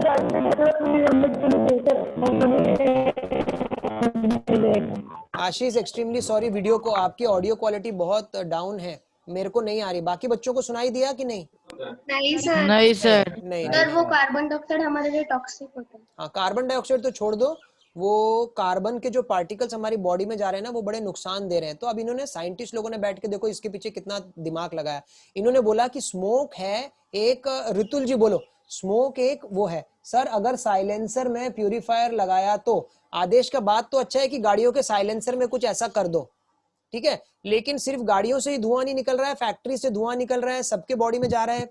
तो इन्होंने क्या किया, इन्होंने बोला कि ये, क्योंकि ये कोलॉइड है, ये कोलॉइड है, कहने का मतलब है अगर मैं हवा में होगी तो हवा में हवा भी है, और हवा में ये कार्बन के जो पार्टिकल्स हैं ये तैर रहे हैं, छोटे छोटे कार्बन के पार्टिकल्स हवा में तैर रहे हैं, और जब हम सांस लेंगे तो ये हमारी बॉडी में चले जाएंगे, and because these are colloidal particles, तो they are not going to settle down. हमने बोला था कोलॉइडल पार्टिकल्स वो स्टेबल रहता है, तो ये कभी भी पार्टिकल नीचे नहीं सेटल होंगे, ये तैरते ही रहेंगे। और आगे आपको पता चलेगा कि कोलॉइडल पार्टिकल का तो एक चार्ज भी होता है, तो ये सब जैसे कि सब नेगेटिव चार्ज है, तो negative like charges repel each other, तो सब एक दूसरे को रिपेल कर रहे हैं, तो कार्बन के सारे पार्टिकल हवा में फ्लोट ही करते रहेंगे, वैसे ही एक दूसरे को रिपेल कर रहे हैं, किसी को किसी के पास नहीं आने देना चाह रहे हैं, सब एक दूसरे को रिपेल कर रहे हैं, तो वो वैसे ही फ्लोट करते रहते हैं हवा में और बहुत नुकसान दे सकते हैं हमको। तो इन्होंने क्या किया पता है, साइंटिस्ट लोगों ने सबसे आसान तरीका अपनाया।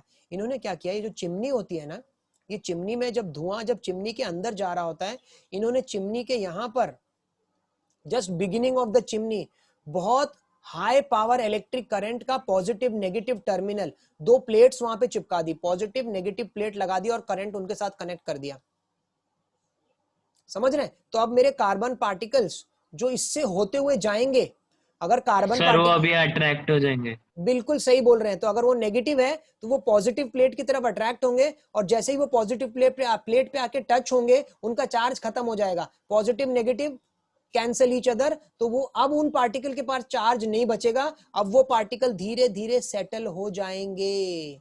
तो अब जो ऊपर से जो निकल रही होगी वो स्मोक नहीं निकल रही होगी, वो सिर्फ गैस निकल रही होगी, उसमें सॉलिड पार्टिकल नहीं होंगे या बहुत कम होंगे, मैक्सिमम सॉलिड पार्टिकल्स को वहीं पे रोक लिया जाएगा।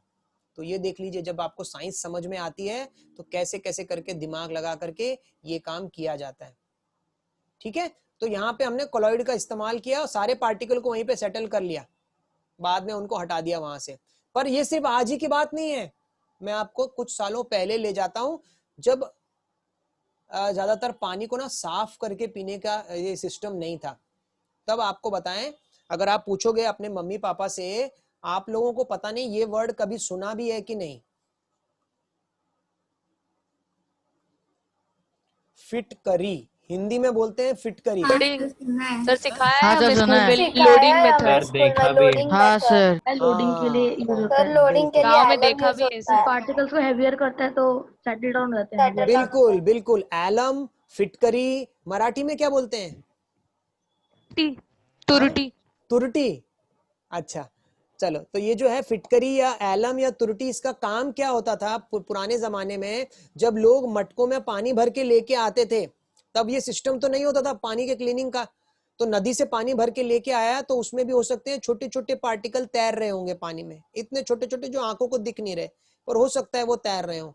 तो हमारी नानी माँ या वो लोग क्या करते थे, एक धागा लेते थे और धागे में आगे ये एलम बांध दिया थोड़ा सा।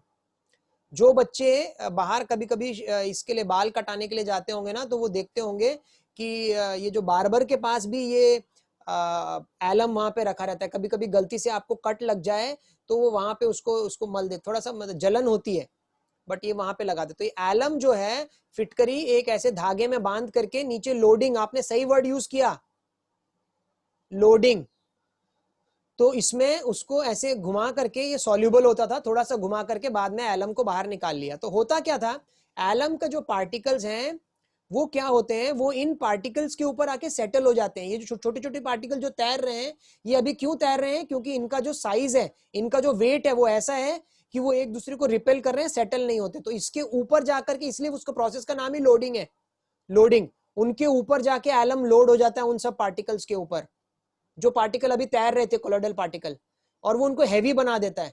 और जब उनको हैवी बना देता है तो ये अनस्टेबल हो जाते हैं और वो धीरे धीरे नीचे आकर के सेटल हो जाएंगे। तो आप देखेंगे कि लिटरली आपको दिखाई देता है कि वो मटका जो ऐसा लग रहा था एकदम साफ पानी है, अब एलम के बाद में वो साफ दिख रहा है और वो सारी मट्टी नीचे बैठ गई है जा करके, और फिर इसको दूसरे मटके में अलग से इन लोग लेकर के यूज कर लिया करते थे।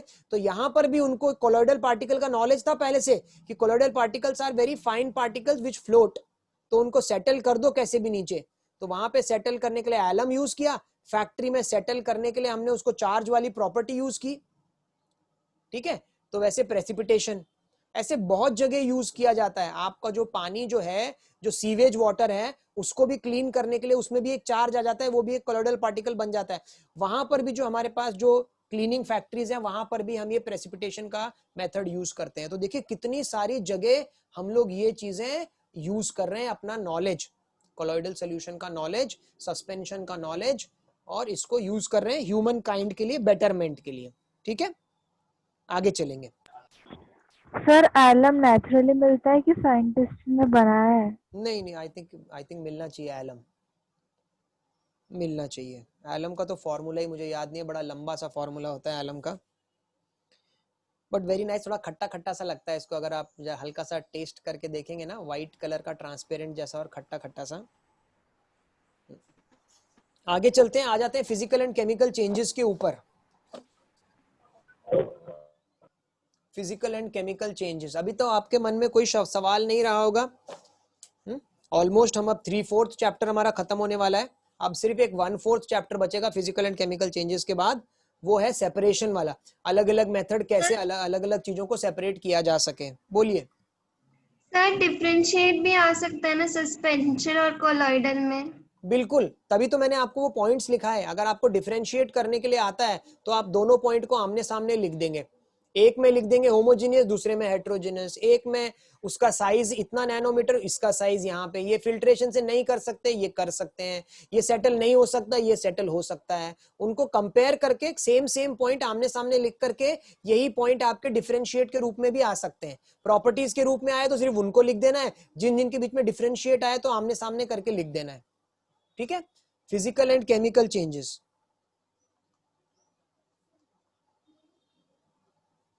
फिजिकल एंड केमिकल चेंजेस पे आ जाते हैं। Physical and chemical changes,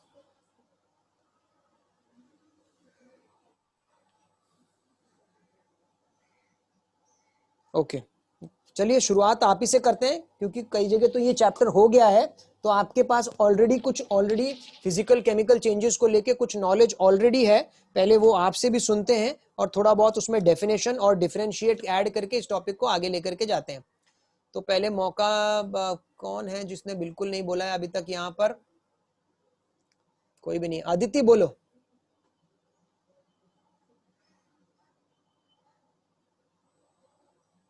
Sir, physical changes, example is freezing of water, melting of wax.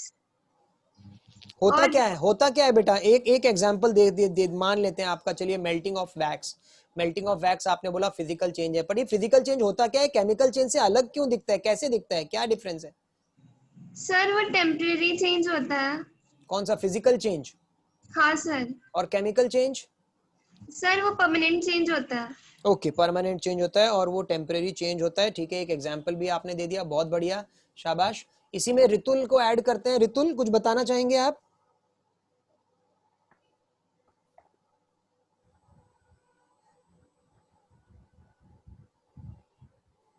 Ritul Ritul हाँ सर। हाँ बोलिए, कुछ फिजिकल केमिकल चेंजेस के बारे में कोई पॉइंट ऐड करना चाहेंगी आप? सर फिजिकल चेंजेस को हम सेपरेट कर इजीली कर सकते हैं और केमिकल के लिए थोड़े मेथड्स होते हैं। थोड़े मेथड्स होते हैं, अलग लगता है, ठीक है। अमोल सर मैं बोलूं? अमोल जी बोलिए, इसके बाद चारू जी। अमोल जी बोलिए, फिजिकल केमिकल चेंजेस के बारे में अपना थोड़ा सा व्यूज दे दीजिए। सर मैं बोलूं दिव्यांशु? एक मिनट, अमोल को आवाज नहीं आ रही है क्या? थोड़ा लेट पहुंच रही है क्या? एक मिनट वेट कर लेते हैं। नहीं, उनको देख करके ऐसे लग नहीं रहा। चारू जी बोलिए, इसके बाद दिव्यांशु। चारू बोलिए। सर हमने एकदम स्टार्टिंग में एक एक्टिविटी की थी, वो ग्रुप 1 ग्रुप 2 करके। ओके। तो उसमें जो ग्रुप 1 था, मतलब जिसमें हमने सिर्फ मिक्स किया था ऐसे नॉर्मली, ओके। और उसे हीट नहीं किया था, तो वो फिजिकल चेंज था।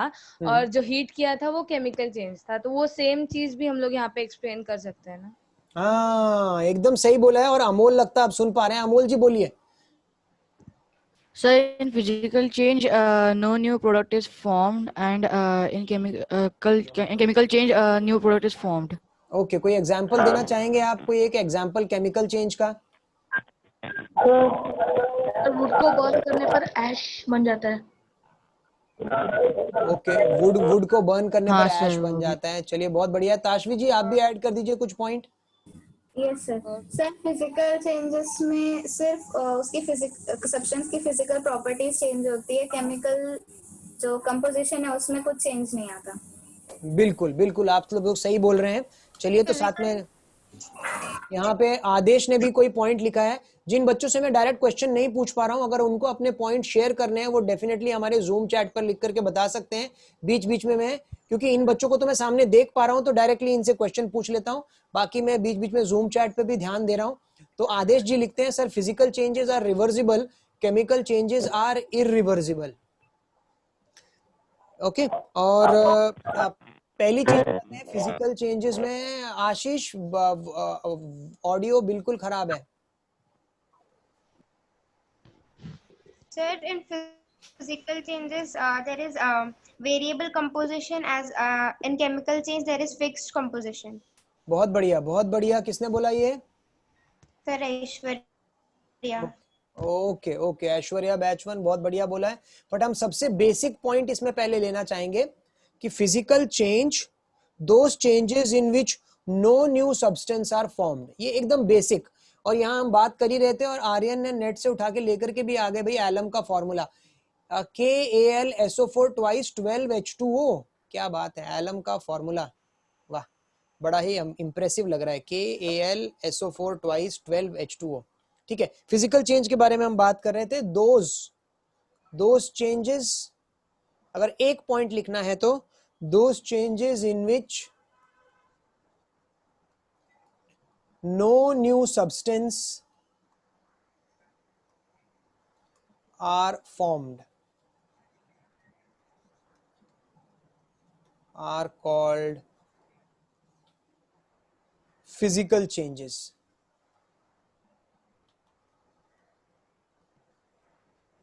Those changes in which no new substances are formed are called physical changes.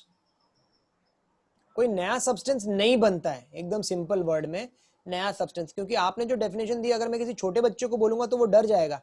जब आप बोलेंगे the same composition changes remains, ये वो, तो उसको कुछ नहीं समझ में आने वाला।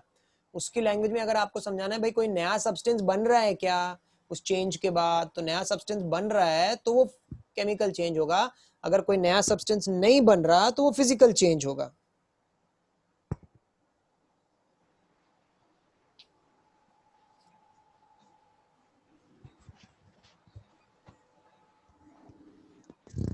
सर मतलब है कंपाउंड और मिक्सचर्स जैसे ही है ना कुछ तो? हाँ बिल्कुल बिल्कुल बिल्कुल। अगर आपको कुछ नया कंपाउंड चाहिए तो आपको हीट करके, हाँ, केमिकल चेंज करना ही पड़ेगा, तभी बनेगा वो नई चीज। If they retain their property और वैसे का वैसा ही, तो फिर तो वो फिजिकल चेंज में ही रह जाता है। वही बात है, पर एक दूसरे डिफरेंट एंगल से इन्होंने यहाँ पे पुट करी हुई है। तो सही है, आप लोग बहुत सारे एग्जाम्पल यहाँ पे आपको मिल जाएंगे, जैसे कि मेल्टिंग ऑफ आइस। बहुत सारे हैं, हम 1 2 4 लिख देंगे। मेल्टिंग ऑफ आइस, आइस के मेल्ट करने को एक हम फिजिकल चेंज बोलते हैं, क्योंकि आइस अगर मेल्ट हो जाएगी तो कुछ नया सब्सटेंस तो बना ही नहीं, वो जो पानी है मतलब पानी पानी ही है, बस उसका फॉर्म चेंज हो रहा है, मतलब वाटर वाटर ही है। स्टीम का हाँ, स्टीम का फॉर्मूला भी H2O ही है। आइस बन जाएगा तो भी फॉर्मूला H2O ही रहता है, और वाटर बन जाएगा तो भी फॉर्मूला H2O ही रहेगा।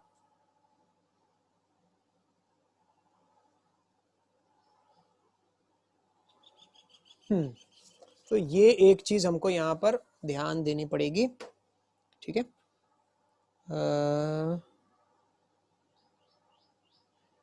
हाँ, बहुत सारे होते हैं। ब्रेकिंग ऑफ ग्लास एक और ले लेते हैं, ब्रेकिंग ऑफ ग्लास। इस पे बहुत सारे छोटे छोटे क्वेश्चन आपको वो लोग पूछ सकते हैं। ये कुछ लिस्ट दे देंगे, बोलेंगे बताओ इसमें से कौन सा फिजिकल चेंज है, इसमें से कौन सा केमिकल चेंज है, बताओ, है ना सर। हाँ, जैसे कि हमारे पास क्वेश्चन नंबर 11, टेक्स्ट बुक का क्वेश्चन नंबर 11 देखें जरा, केमिकल चेंजेस को लेकर के है वो। इनमें से कौन कौन से केमिकल चेंजेस हैं? कोई मुझसे बात करना चाह रहा था, बताइए।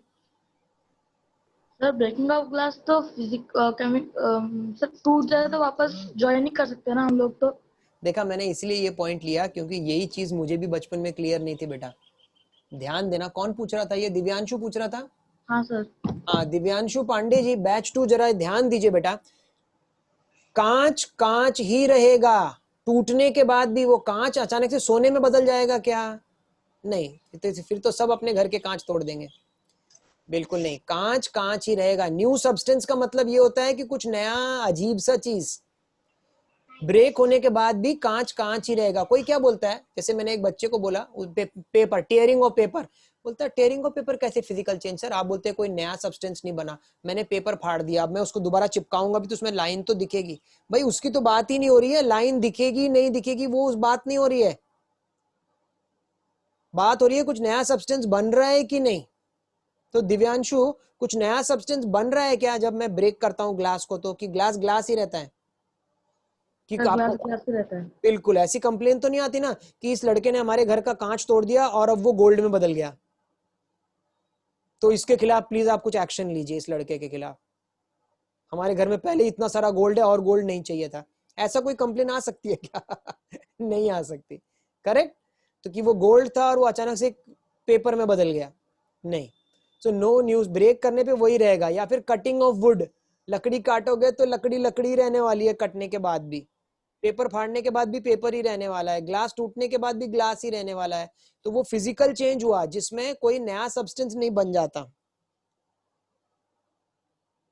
ठीक है। तो मेल्टिंग ऑफ आइस ये सब भी हो गया, या ब्रेकिंग ऑफ ग्लास हो गया, या फिर सर एक डाउट था।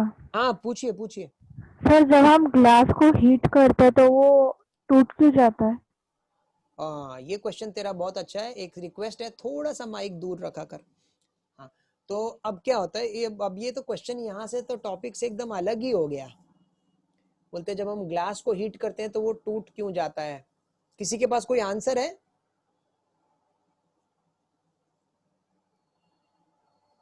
सर मेल्टिंग पॉइंट की बात कर रहा है। ओके, प्रथमेश कुछ बोलना चाह रहे हैं, बोलो। सर अगर ग्लास मेल्ट नहीं होता, वो टूटता है। हाँ, ग्लास मेल्ट नहीं होता, वहां मेल्टिंग पॉइंट की बात नहीं हो रही है, वो बोल रही है ग्लास टूट जाता है। प्रथमेश बोलो। सर अगर हम उन्हें हीट सर, एक करेंगे हीटिंग तो पॉइंट। नहीं, जहां तक मुझे क्या लगता है, जैसे कि आपने अगर एक कांच का ग्लास लिया ना और उसको मैं यहाँ से हीट कर रहा हूँ, जैसे नीचे से मैं हीट कर रहा हूँ, ये question out of the context आ गया पर चलो ठीक है। हीट कर रहा हूँ तो लोकल हीटिंग होती है बेटा, इसमें वर्ड है लोकल हीटिंग, ठीक है ना। पूरा कांच का ग्लास नहीं टूट रहा है ना, पूरा कांच का ग्लास नहीं हीट हो रहा है। जब आप जहां हीट कर रहे हैं वहां का जो आपका जो हो सकता है ग्लास हो, हीट करने पे ग्लास वहां पे एक्सपैंड होने की कोशिश कर रहा है, ठीक है, कोशिश कर रहा है एक्सपैंड होने की। इसलिए मैं आपको बताऊं क्या होता है, हम क्या करते हैं कभी कभी स्कूल में, ऐसा पहले पहले हम करते थे हमारे टीचर्स को तंग करने के लिए, बट आपको ऐसा नहीं करना है। हम लोग क्या करते थे, टेस्ट ट्यूब, जब 12th में थे या 11th में थे, टेस्ट ट्यूब लेने का, टेस्ट ट्यूब को गर्म कर दी, है ना, हीटिंग एक्सपेरिमेंट चल रहे होते हैं, टेस्ट ट्यूब गर्म कर दी और फटाक से पानी में डाल दी। तो टेस्ट ट्यूब को गर्म कर दिया और आपने फट से पानी में डाल दिया ना, वो टेस्ट ट्यूब क्रैक हो जाती थी वहीं पे। तो वो भी ऐसा ही होता है, जब आप टेस्ट ट्यूब को गर्म कर रहे हैं तो आप कोई एक पर्टिकुलर पार्ट को आप हीट करने की कोशिश कर रहे हैं तो वहां पे वो एक्सपैंड कर रहा है, और अचानक से आप उसको पानी में डाल देते हैं तो ठंडी जगह डालेंगे तो आपका जो ग्लास है वो कॉन्ट्रैक्ट होने की कोशिश करेगा। तो कहीं से ग्लास एक्सपैंड होने की कोशिश कर रहा है, कहीं पे ग्लास कॉन्ट्रैक्ट होने की कोशिश कर रहा है, एक्सपेंशन कॉन्ट्रैक्शन एक साथ हो रहा है और वो ग्लास क्रैक हो जाता है। इसलिए आप देखेंगे जो हीटिंग टेस्ट ट्यूब है ना वो काफी मोटी हुआ करती है, पतली टेस्ट ट्यूब लेंगे तो वो फट से ब्रेक हो जाएगी। सर पर जब हीट करते हैं तो फिर वो फुल वो ग्लास ही हो जाता है, ब्रेक हो जाता है।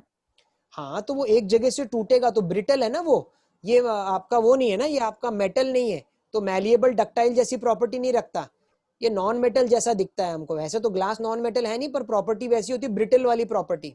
जैसे बिस्कुट होता है ना, बिस्कुट जमीन पे गिराएंगे तो पूरा ही बिस्कुट ऐसा लगता है टूट गया गिर करके, तो वैसे ही कांच भी गिरता है तो टूट, कहीं से भी टूटा तो ऐसा लगता है पूरा ही टूट गया ऐसा। तो ये प्रोसेस यहाँ पे हो रहा होता है मेरे नॉलेज के अकॉर्डिंगली। ठीक है, आगे चलते हैं इसको लेकर के। यहाँ पे सर इसको थर्मल शॉक बोलते हैं ना? थर्मल शॉक बोल सकते हैं, मैंने वर्ड कभी सुना नहीं पर हो सकता है थर्मल शॉक। आप किसी एक पर्टिकुलर जगह को हीट कर दो थर्मल शॉक, बाकी जगह ठंडा है तो एक्सपेंशन कॉन्ट्रैक्शन हो सकता है, चांसेस हैं ऐसे ही। सर पे वो ग्लास एक्सपांड क्यों होता है उसको हीट करने सर से? मेरे भैया ने बताया था। कोई भी सब्सटेंस है हीट करने पे एक्सपैंड ही होगा ना बेटा, उसके पार्टिकल पार्टिकल दूर जाना शुरू हो जाएंगे, काइनेटिक एनर्जी बढ़ जाएगी। इनफैक्ट मैं आपको बोलूंगा आप YouTube पे जाके देखो कि बड़े बड़े कांच के बर्तन बनाए कैसे जाते हैं, बहुत मजेदार वीडियो आपके सामने मैंने आएंगे। देखा है। वो कैसे हवा ब्लो करते हैं और कैसे वो कांच एकदम लिक्विड स्टेट में होता है, उसको कैसे वो मोल्ड करते हैं, अलग अलग शेप देते हैं। बहुत ब्यूटीफुल वीडियो है, रितुल जाकर के देखिए, ग्लास ब्लोइंग करके। हाँ, उसमें अलग अलग ग्लास के अलग अलग चीजें बनाई जाती हैं, कैसे उससे हिरन या मोर या कुछ कुछ बनाया जाता है। वो ग्लास अभी लिक्विड स्टेट में होता है, एकदम हॉट होता है, और उसके अंदर कैसे हवा ब्लो करके अलग अलग शेप में उसको मोल्ड किया जाता है। बहुत ब्यूटीफुल है, वो भी जाकर के आप जरूर देखिए। ठीक है, आगे चल जाते हैं। मेल्टिंग ऑफ आइस बोल दिया, ब्रेकिंग ऑफ ग्लास बोल दिया, या फिर हाँ ये सब फिजिकल चेंजेस हो गए। और कोई melting of wax, melting of wax, मैं उस पे आता हूँ। देखो दो चीजें हैं, एक है बर्निंग ऑफ वैक्स, अगर मैं बोलूं तो बर्निंग ऑफ वैक्स, और एक बोलूं मेल्टिंग ऑफ वैक्स। दोनों सेम है कि अलग है? अलग है सर। सर मेरे को सेम लगा था पर अलग है। तो बर्निंग ऑफ कैंडल वैक्स, हाँ कैंडल वैक्स की अगर मैं बात करता हूँ, बर्निंग ऑफ कैंडल वैक्स कौन सी कैटेगरी में आपको लगता है इसको आना चाहिए? Sir chemical change. Chemical change, हाँ ये केमिकल चेंज हो जाएगा, क्योंकि जब वैक्स बर्न होगा, जब हमारा कैंडल का जो वैक्स है वो बर्न होता है तो उसमें से CO2 और दूसरी गैसेस भी तो निकल रही हैं। हाँ सर, है ना, वो प्रॉपर्टीज अलग हो जाएंगी। बिल्कुल, न्यू सब्सटेंस फॉर्म होगा, तो जब जब न्यू सब्सटेंस फॉर्म होगा वो एक केमिकल चेंज की कैटेगरी में आ जाएगा। लेकिन मेल्टिंग ऑफ वैक्स को आप क्या बोलेंगे? फिजिकल चेंज, वो फिजिकल चेंज में आ जाएगा फिर क्या? मेल्ट होके हाँ, वापस सर, कूल होके वैक्स बन जाएगा। बिल्कुल बिल्कुल, आपने मेल्ट किया, बस वो वैक्स मेल्ट हुआ, अपना स्टेट चेंज किया, थोड़ी देर में ठंड होने के बाद फिर से वो वही बन गया। तो ये ध्यान देना, ये एक ऐसा क्वेश्चन है जो दोनों जगह आ जाता है और ये ट्रबल देता है बच्चों को। तो मेल्टिंग आपका फिजिकल चेंज में आ जाता है क्योंकि कोई न्यू सब्सटेंस नहीं बना, बट अगर बर्निंग बोलूंगा तो वहां वैक्स जल ही जाएगा, तो वो इस कैटेगरी में ना आकर के केमिकल चेंज की कैटेगरी में आता है। यहाँ जिया की तरफ से एक क्वेश्चन आ रहा है, देखते हैं कौन इसको आंसर देने के लिए कोशिश करेगा। क्वेश्चन है, sir boiling of water is a physical change और नॉट? बताइए कौन बताना चाहेगा। चलिए ताशवी बताइए। Sir physical change. कैसे, ये मैं रितुल को मौका देता हूँ। रितुल हाँ। सर अगर हम वाटर को ये हीट करेंगे, अगर हम वाटर को हीट करेंगे तो फिर वो स्टीम में कन्वर्ट हो जाएगी, और स्टीम भी H2O ही होगी और वाटर भी H2O ही होगा, उसमें कुछ नया केमिकल फॉर्म नहीं हो रहा है। बिल्कुल सही है। केमिकल। प्रथमेश आप क्या बोलना चाहते हो? सर मैं भी वही बोलना चाहता हूँ। आप भी वही बोल रहे थे सर वो स्टीम कंडेंस होके वाटर में चले। हाँ, तो कोई नया सब्सटेंस नहीं बन रहा है, वो टेम्पररी चेंज तो हो रहा है पर कोई नया सब्सटेंस नहीं बन रहा है, इसलिए वो एक फिजिकल चेंज की कैटेगरी में ही हम डाल रहे हैं जिया उसको। ठीक है बेटा। और पूछिए, आपके पास कोई क्वेश्चन है? Burning of wax, melting of wax, जहां तक मुझे याद आया ये क्वेश्चन बहुत बार टीचर पूछते हैं और कुछ बच्चे इसमें फंस जाते हैं, तो वो आपको बता रहे हैं हम। और हम बात कर रहे हैं स्टीम फ्रीजिंग, ये तो अभी बात कर ही लिया आपके साथ में। और अच्छा ये बताओ ना, ये किस में आता है?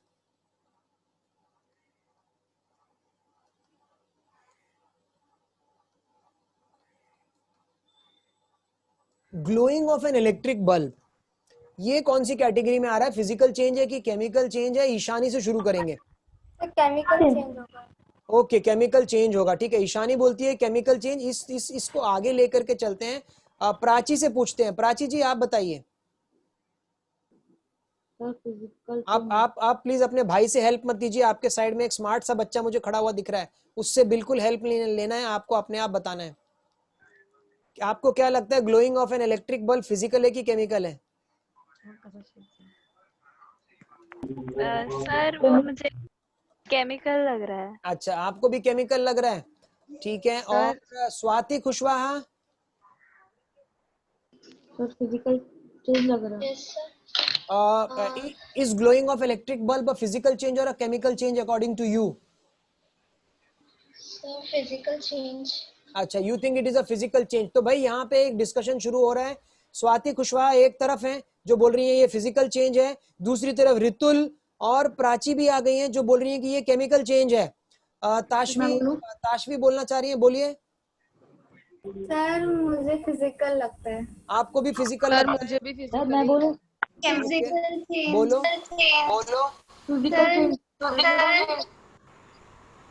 बोलो। बोलो Aditi. Sir physical change. Okay, आप भी फिजिकल चेंज ही बोल रही हैं। यहाँ पे अथर्व का एक पॉइंट आया, जरा मैं रीड कर देता हूँ। When electricity is pass through the bulb which is tungsten. भाई इतना कुछ कहाँ से आ जाता है इतनी जल्दी से, गूगल है क्या? The electrons in the atoms get excited and release the energy as light in terms of photon, so no new chemical reaction is taking place, so it's a kind of a physical change. जिया भी physical change को support कर रही है, क्षितिज भी physical change को support कर रहा है। श्रावणी, हाँ श्रावणी टी बैच 2 का बोल रहा है sir it is a physical change as nothing new is getting formed. Okay Atharva batch 2 मैंने टाइपिंग किया है, बहुत बढ़िया, शाबाश।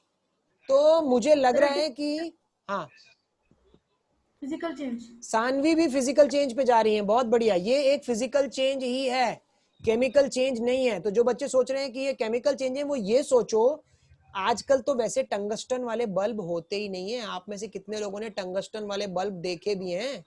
आजकल तो आपके चारों तरफ मेरे ख्याल से फ्लोरेसेंट वाली ट्यूब्स और वो व्हाइट लाइट ही नजर आती है। हमारा जमाना था, या फिर आप अपने पेरेंट्स से पूछो तो उन्हें पता है बल्ब का क्या मतलब होता है। बल्ब और उसके अंदर फिलामेंट होता था, तो कभी कभी फ्यूज हो जाएगा तो ऐसे उठा के देखना पड़ता था कि फ्यूज हो भी गया है कि नहीं। अंदर की वो जो टंगस्टन थी वो हिल जाती थी, वो टूट जाती थी, लिंक उसका टूट जाता था। पर उसके अंदर जो टंगस्टन है, किसी को टंगस्टन का सिंबल पता है क्या? टंगस्टन का सिंबल,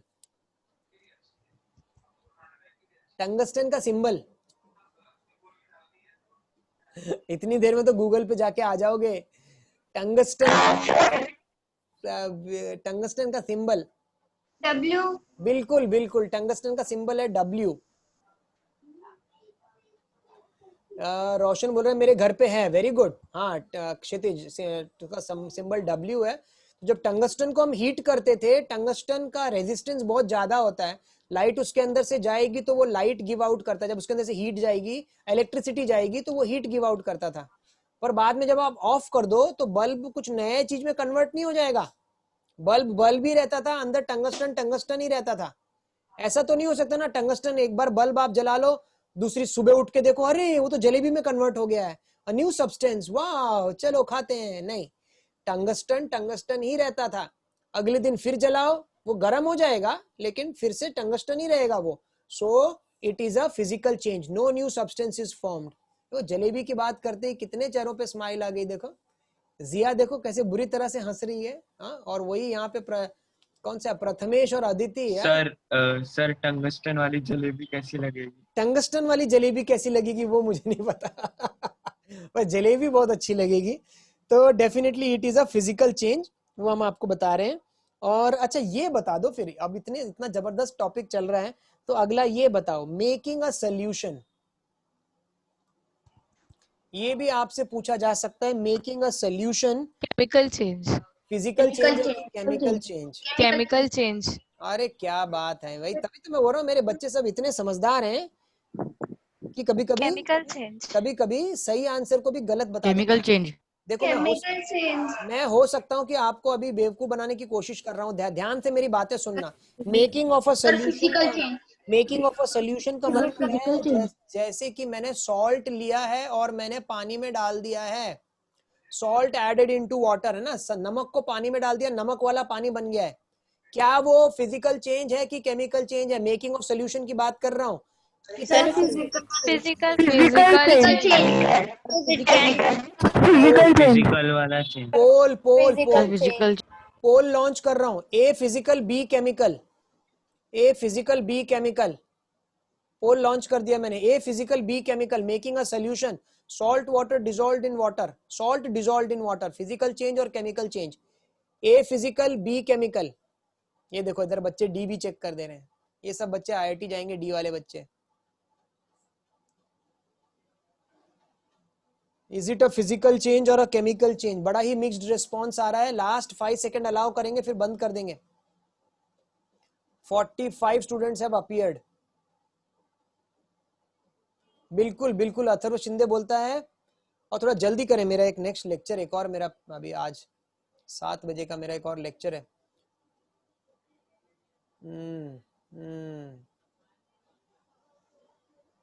चलिए फिनिश करते हैं, इसके पोल को फिनिश करते हैं।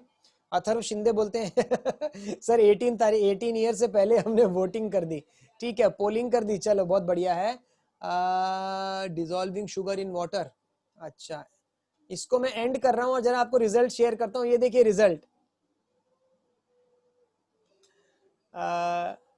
ये 66% बोल रहे हैं फिजिकल चेंज है और 32% बोल रहे हैं ये केमिकल चेंज है। मैं खुद जाना चाहूंगा फिजिकल चेंज के साथ, क्योंकि नमक को जब मैं पानी में मिला देता हूं तो नमक नमक ही रहता है, पानी पानी ही रहता है। आप हीट करके उनको अलग कर सकते हो ना, कल को नमक और पानी को आप अलग कर सकते हो, उनका कुछ नया सब्सटेंस बना नहीं है। So making a solution will come under the category of physical change. तो फिजिकल चेंज यहाँ पे एक टर्म और आप लिख सकते हैं, फिजिकल चेंजेस आर टेम्पररी। ठीक है, फिजिकल चेंजेस आर टेम्पररी। हाँ सर, वो पानी और सॉल्ट को मिलाने के बाद NaClH2 वो नहीं हो जाएगा ना? बिल्कुल नहीं, वो वैसे ही रहता है, वैसे का वैसा ही रहता है। सो it is a temporary change और रिवर्स किया जा सकता है and can be reversed easily. ठीक है, तो ये भी कुछ आप टर्म फिजिकल चेंज में आप अपना ये टर्म यूज कर सकते थे। एक हमने बोला था नो न्यू सब्सटेंसेस फॉर्म्ड, एक आप ये उसमें ऐड कर सकते हो कि physical changes are temporary changes and it can be reversed easily. तो बहुत सारे एग्जांपल जो हमने बोला, melting of wax, melting of butter, melting of glass, dissolving common salt in water, making a fruit salad. Fruit salad में आप सिर्फ fruit को काट करके रख दे रहे हो, ओके, तो वो भी इसमें ही आ जाता है। Mixing of iron filings and sand, वो जो पहले बात करी थी चारू की, वो पुराने वाली एक्टिविटीज जो हमने करी थी। ठीक है, sublimation, making of soda water, carbon dioxide in water dissolve कर लो, बाद में फिर से आप उनको अलग कर सकते हो। ठीक है, all these are physical changes. उसके अलावा बाकी केमिकल चेंजेस होते हैं। आज का टाइम बच्चों हमारा यहीं पे खत्म हो रहा है, मुझे आई एम सॉरी, मुझे यहीं पे रुकना पड़ेगा और another class to attend too, but आज का क्लास यहीं पे करेंगे। बहुत मजा आया, बहुत सारी कुछ नई नई बातें मैंने भी सीखी। बाय सर, और थैंक यू वेरी मच।